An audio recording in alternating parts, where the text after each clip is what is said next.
ولا لنا شغل من قريب وبعيد في هذا الساقط اللاقط، هذا الكلب الذي صنعته بعض السلطة.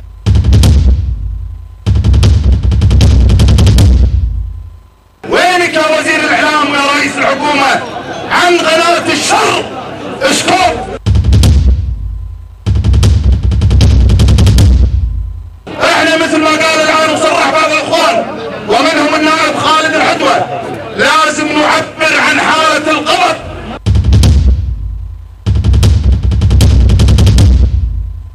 لا لنا شغل الان بوزير الاعلام ولا لنا بشغل بالمظلم الكذاب وزير الداخليه.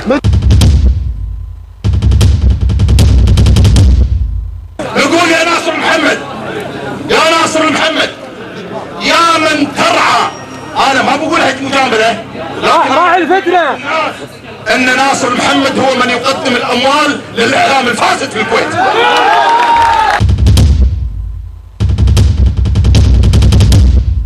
يوم الاثنين موعدنا يا ناصر محمد يا رئيس الحكومه، اما وزرائك لا، هذول حتى مو كفو اننا نروح لهم.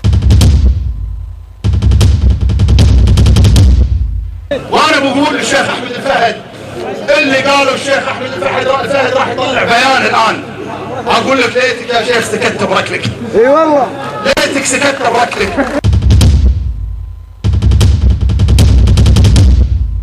يا ناصر محمد، اما ان تكون رئيس ولا اقعد في قصر شويه بركلك واسلك. اقعد واشبع اشبع اشبع من الشوكولاته السويسريه بركلك.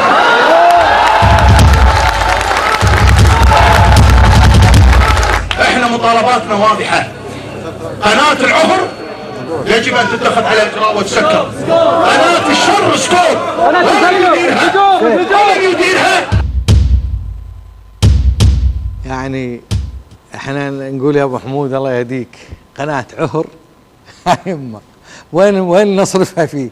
قناه شر؟ ليش؟ عمرنا ما كنا دعاة شر، بالعكس نحن دعاة خير، احنا فاتحين صدورنا الناس كلها، احنا حاولنا نكون بقدر ما نقدر صوت الشعب الكويتي، ما حاولنا نكون اكثر من ان نكون صوت الشعب